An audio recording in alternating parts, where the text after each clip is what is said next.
রাতবিরেতের গল্প। সেদিনও ছিল ভারী বৃষ্টির দিন, তবে শীতকাল নয়, সেটা ছিল এই বর্ষাকালই। কদিন ধরে বাজার হাট বন্ধ। বাবা তাই সন্ধেবেলা মাকে বললেন, তুমি আর চালে ডালে খিচুড়িই করো, পাঁপড় তো আছে, সঙ্গে ওটাই ভেজে দিও। আমাদেরও খুব মজা। একটু পরেই দরজায় ঠক ঠক, খুলে দেখলাম শ্যামা কাকা। বাবা বললেন, এসো এসো, এই বৃষ্টিতে কোথায় গিয়েছিলে? শ্যামা কাকা বললেন, ঘরে খাওয়ার কিচ্ছু নেই, তাই ভাবলাম দোকানটা থেকে কিছু কিনে আনি। তা দোকানটাও তো বন্ধ। বাবা বললেন, তুমি একা মানুষ, তোমার আবার ভাবনা কি? আজ এখানেই থাকো, খিচুড়ি হচ্ছে, খেয়ে যাবে। রাতটাও না হয় এখানেই কাটিয়ে দাও। বলেই মাকে বললেন, শুনছো, শ্যামা এসেছে, আমাদের সঙ্গেই খাবে। মা বললেন, খুব ভালো, আমি একটু পরেই আসছি। একটু পরেই মা এক কাপ চা আর সঙ্গে খাবার কিছু এনে কাকাকে দিলেন। এবার বাবা বললেন, শ্যামা, তুমি তো ছোটবেলা থেকে পাড়াগ্রামেই মানুষ, নিশ্চয়ই ভূতের গল্প অনেক শুনেছ, দেখেছ হয়তো। আজ একটা জমিয়ে বলো তো, বৃষ্টির রাতটা জমবে ভালো। আমরা সবাই কাকার পাশটিতে এসে বসলাম। শ্যামা কাকা বললেন, আমি ভূত দেখিনি, তবে ওদের গল্প শুনেছি অনেক। একটা বলি। আমাদের গ্রামের রতন মল্লিক অনেক পয়সা করেছিল সুদের ব্যবসা করে। সোনা দানা জমি জমা হাতিয়ে বেশ সুখেই ছিল লোকটা। একদিন ছেলেদের বললে, দেখো বাবারা, এবার ভাবছি সন্ন্যাসী হব। ছেলেরা বললে, কেন কেন? রতন বললেন, দেখো, রত্নাকরের দোষের ভাগ পরিবারের কেউ নিতে চায়নি, তাই শেষে বাল্মীকি হয়ে গেলেন। আমিও যা কিছু করেছি তোমাদের জন্যেই করেছি, আর তা করতে গিয়ে কিছু দোষ ত্রুটিও হয়তো করেছি, সেই কর্মফল তো তোমরা নেবে না। তাই ভাবছি এবার, না না, আপনি তো সবই আমাদের জন্যে করেছেন, তাই আপনার ভালো মন্দ সব কর্মের ফল আমরাও ভাগ করে নেব। আপনি আমাদের ছেড়ে কোথাও যাবেন না, এমনকি চিরকাল থাকবেন, আমাদের সঙ্গেই থাকবেন। বড় ছেলে নবীনের এই কথায় রতন তো গলেই গেলেন। কথাটা ওর খুব মনে ধরেছিল। এমনি কথাই তো শুনতে চেয়েছিলেন রতন।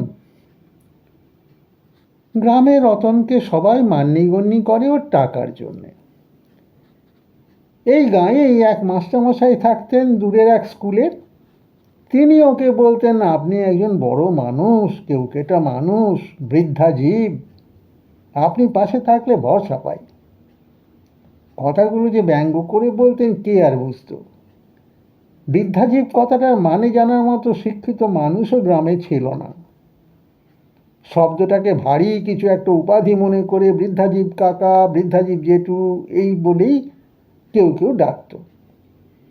পরে বড় হয়ে জানলাম বৃদ্ধাজীব মানে সুদখোর মহাজন। ততদিনে অবশ্য রতন মল্লিক আর নেই।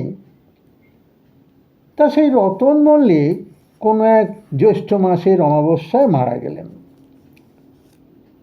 খুব ঘটা করে শ্রাদ্ধ শান্তি করলে ছেলেরা। তারপর মাস 10 কেটে গেছে, চৈত বৈশাখ মাস, খুব গরম। রাতে খাওয়ার পর দাওয়ায় বসে সবাই কথা বলছে হারিকেনের আলোয়, ঘুম আসছে না। এমন সময় উত্তরের দিক থেকে হঠাৎ একটা দমকা হাওয়া এলো। হারিকেনের আলোটা দপদপ করতে করতে নিভে গেল। ঘরের সবাই দেখছে কে যেন ওদিক থেকে হেঁটে সামনে এসে দাঁড়ালো। কে কে বলতে বলতে বড় ছেলে নবীন এগিয়ে গিয়ে দেখে বাবা রতন মল্লিক সশরীরে উপস্থিত। বাবা, আপনি? হ্যাঁ বাবা, তোমাদের দেখতে খুব ইচ্ছে হলো একবার, তাই চলে এলাম, অনেক দিন দেখিনি তো। নাকি গলা রতনের। এই শুনেই যারা দাওয়াই ছিল সবাই বাবারে ভূত বলে কাঁপতে লাগলো। কেউ মূর্ছা গেল, কেউ দাঁত কপাটি লাগিয়ে করতে করতে মাটিতে চিৎপাত হয়ে পড়ে গেল, কেউ চিৎকার করতে করতে পালালো।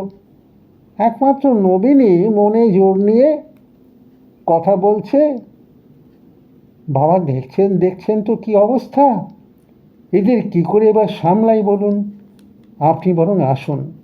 এই তো জ্যৈষ্ঠ মাসে আপনার বাৎসরিক কাজ, যদি শ্রাদ্ধের সময় কিছু ত্রুটি হয়ে থাকে যার জন্য আপনি ঘুরে বেড়াচ্ছেন, তাহলে পুরোহিত মহাশয়কে বলে প্রায়শ্চিত্ত করব। গ্রামের সবাইকে নিমন্ত্রণ করব। আপনি ভাববেন না বাবা, আপনি এবার আসুন, আর যেন বাবা এমনি করে আসবেন না।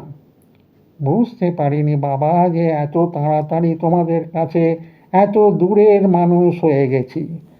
না বাবা, আর আসবো না। রতন জেঠুর মূর্তি এরপর ধীরে ধীরে হাওয়ায় মিলিয়ে গেল। সেবার খুব ভোজ হয়েছিল। আমি তখন খুব ছোট। আমিও ভোজে যাব বলে নাকি কান্নাকাটি শুরু করেছিলাম। বাবা বাধ্য হয়ে আমাকে নিয়ে গিয়েছিলেন। আমি খেয়েও ছিলাম নাকি খুব। শ্যামা কাকা এটি জুড়ে তার গল্প শেষ করলেন। মা এতক্ষণ চুপ করে শুনছিলেন। দারুণ গল্প বলেছ ঠাকুরপো বলে হাসতে হাসতে রান্নাঘরের দিকে এগোলেন।